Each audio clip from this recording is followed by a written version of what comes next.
বাংলাদেশের খেলা দেখে কষ্ট পেয়েছেন? তাহলে এই ভিডিওটা আপনারই জন্য।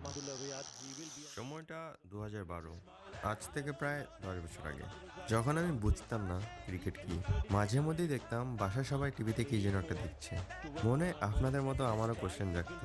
বাবা, সব সময় তোমরা টিভিতে এটা কি দেখো? বাবা, এটা হচ্ছে ক্রিকেট খেলা, বাংলাদেশের খেলা। ক্রিকেট? হ্যাঁ, ওই যে দেখো বল হাতে, ওর নাম মাশরাফি, আর ওটা হচ্ছে তামিম। আর আমার ফেভারিট সাকিব। এই কথা বলো না, লাস্ট ওভার চলে আসছে। Into the block hole, great bowling. Pakistan winning the Asia Cup. ধুর, আর খেলাই দেখবো না। প্রতিবার শেষের দিকে এসে আমরা হেরে যাই। তোমরাই খেলা দেখো, আমি আর কোনোদিন বাংলাদেশ খেলা দেখবো না, কোনোদিনও না। সেদিন বাবাকে দেখে বুঝতে পারলাম বাংলাদেশি ক্রিকেট ফ্যান হলে কতটা কষ্ট পেতে হয়। আম্মু, বাবা কি আজকেও খেলা দেখবে না?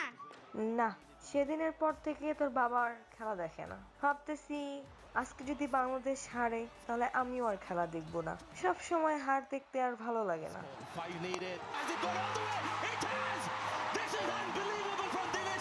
বলতে না বলতেই আবার হেরে গেলাম।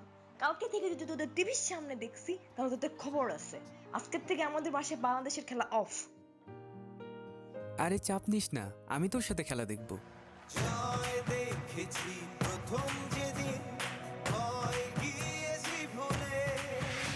ভাইয়া আর মাত্র 3 বলে 2 রান লাগে।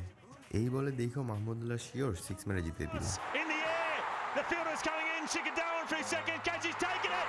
What a catch in the deep. ধুর, আউট হয়ে গেল। তুই বললি বলে আউট হয়ে গেল, কুফা একটা। 3 বলে মাত্র 2 রানও করতে পারলো না। এসব খেলা কে দেখে ভাই? আমিও আর কালকে থেকে বাংলাদেশের খেলা দেখবো না। Players are out. বাস্তবতা মেনে নিয়েছি